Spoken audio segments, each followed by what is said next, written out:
Om Shri Krishnaya Paramatmane Namaga. Mahabharatham, Chapter 20.Jaraasandhaa. The Pandavas ruled Indraprastha in all glory. Those who surrounded Yudhishthira urged him to perform the Rajasuya sacrifice and assume the title of emperor. It is evident that imperialism had an irresistible glamour even in those days. Yudhishthira sought Sri Krishna's advice in this matter. When Krishna learnt that Dharmaputra desired to see him, he set out in a chariot harnessed with swift horses and reached Indraprastha. Yudhishthira said, "My people urge me to perform Rajasuya, but as you know, only he who can secure the respect and allegiance of all kings can perform that sacrifice and will the status of emperor. Advise me, you are not among those whose affection makes them blind and partial, nor are you one of those who advise to please and whose counsel is pleasant rather than true or wholesome." Krishna replied, "Quite so, and that is why you cannot be emperor while the mighty Jarasandha of Magadha is alive and unconquered. He has conquered many kings and holds them in subjection. All the Kshatriyas, including the redoubtable Sisupala himself, are afraid of his prowess and are submissive to him. Have you not heard of the wicked Kamsa, the son of Ugrasena? After he had become the son-in-law and ally of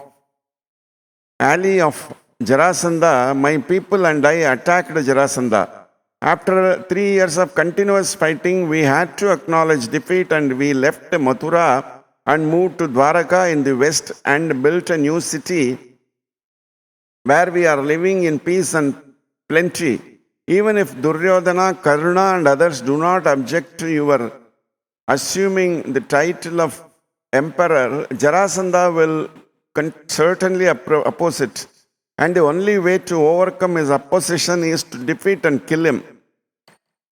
You can then not only perform the Rajasuya but also rescue and win the adherents of the kings who languish in his presence." At these words of Krishna, Yudhishthira said, "I agree. I am but one of the many kings who rule their kingdoms with fairness and justice and lead happy, unambitious lives. It is mere vanity and vainglory to desire to become an emperor. Why should not a king rest satisfied with his own kingdom? So I shall give up this desire to be an emperor. And really, the title has no temptations for me. It is my brothers who wish it. When you yourself are afraid of Jarasandha, what can we hope to do?" Bhima did not at all like this spirit of cowardly contentment. Bhima said, "Ambition is the noblest virtue of a king. What is the good of being strong if one does not know his own strength? I cannot reconcile myself to live a life of idle ease and contentment. He who casts off indolence and properly employs political means can conquer even those stronger than himself. Strength reinforced by stratagem will surely do much.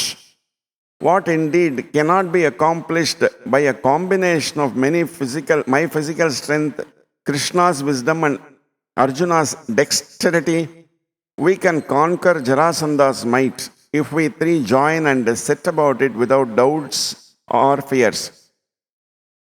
Krishna interposed, "Jarasandha should certainly be slain and fully deserves it. He has unjustly cast 86 princes in prison. He has planned to immolate 100 kings and is waiting to lay hold of 14 more. If Bhima and Arjuna agree, I shall accompany them and together we will slay that king by stratagem and set free the imprisoned princess. I like this suggestion." Yudhishthira was not pleased with this advice. He said, "This may really mean sacrificing Bhima and Arjuna, who are to me as my two eyes. merely to gratify a vain desire to be an emperor. I do not like to send them on this dangerous errand. It seems to me far better to give up the idea altogether. Arjuna said, what is the use of us of an existence without heroic deeds? Born as we are of an illustrious line, a Kshatriya, though endowed with all other good qualities, will not become famous if he does not exert himself. Enthusiasm is the mother of success. We can seize fortune if we do our duties energetically. Even a powerful man may fail if, through lassitude, he does not employ the means he has. Failure is due, in the vast majority of cases, to ignorance of one's own strength. To know we are strong and we are not afraid of using our strength to the utmost.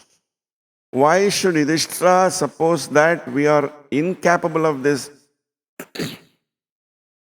When we have become old, it will be time to assume the ochre robe, resort to the forest, and pass the rest of our days in penance and austerities. Now we should lead strenuous lives and do heroic deeds worthy of the traditions of our race. Krishna was delighted to hear these words and said, what else can Arjuna, born of Kunti in Bharata race, advise? Death comes to all, the hero as well as the sluggard. But the noblest duty of a Kshatriya is to be true to his race and faith, and overcoming his foes in righteous battle to win glory. Finally, Yudhishthira assented to the unanimous opinion that their duty lay in slaying Jarasandha.